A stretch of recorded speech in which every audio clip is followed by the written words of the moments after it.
papier pour essayer de ralentir le mouvement? Comment ça se passe quand on est un petit éditeur? C'est pas simple.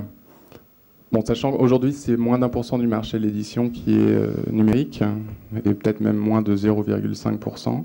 Donc un petit éditeur, il faut d'abord lui dire, c'est pas grâce à ça que tu vas augmenter tes marges dans les années qui viennent. Je pense qu'il faut en fait énumérer des outils tout simples et très liés au papier.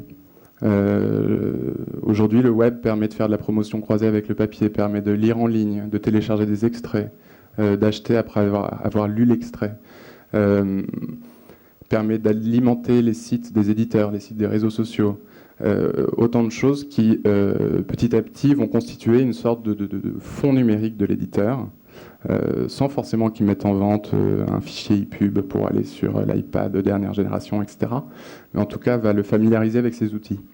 Donc nous, je pense qu'il y a comme ça une sorte de série de petits outils. Un PDF, tout le monde sait ce que c'est. Le mettre sur un serveur, c'est pas très compliqué. On l'upload quelque part. Faire qu'on puisse le feuilleter, c'est pas très compliqué non plus. Ça coûte pas très cher. Et finalement, déjà, on sent qu'il y a quelque chose qui se passe.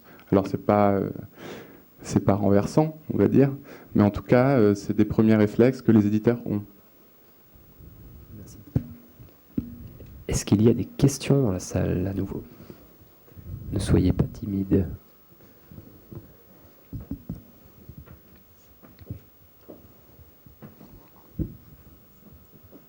Jean-Claude Bologne, Société Les Gens de Lettres.